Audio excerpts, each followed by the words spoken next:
શ્રી મહાગુજરાત સાહિત્ય પરિષદ વડોદરા નડિયાદ દ્વારા તારીખ 9મી જુલાઈ 2026ના રોજ ધનલક્ષ્મી રિસોર્ટ ઉપર પુસ્તક વિમોચન તેમજ સન્માન સમારોહ રાખવામાં આવ્યો હતો.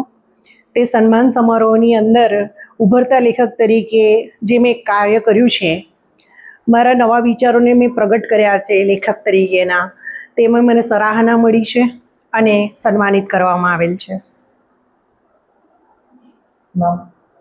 તેજલબેન પંચાલ.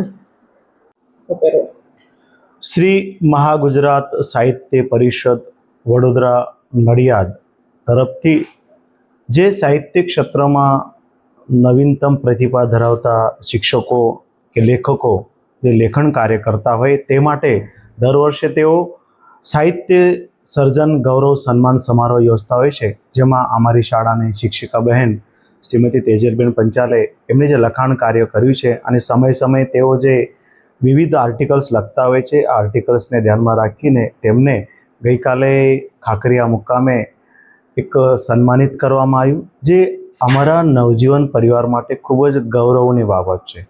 સમગ્ર નવજીવન પરિવારમાં હર્ષની લાગણી થઈ છે અને એની સાથે સાથે બીજા શિક્ષકોએ પણ આ બાબતમાં પ્રેરણા લીધી કે પોતાના વિચારોને લેખની દ્વારા પેન દ્વારા રજૂ કરે, જેથી તેમના વિચાર સમાજ સુધી પહોંચે. આવા ઉમદા કાર્ય માટે હું એક આચાર્ય તરીકે અને સમગ્ર શાળા પરિવાર વતી શ્રીમતી તેજલબેન પંચાલને મનપૂર્વક આભાર વ્યક્ત કરીએ છીએ અને ખૂબ ખૂબ અભિનંદન પાઠવીએ છીએ કે તેઓ શાળાનું નામ ઉન્નત કરી રહ્યા છે. એકનાથ જાધવ, આચાર્ય, નવજીવન હાઈસ્કૂલ, અલીપુરા, બોડેલી.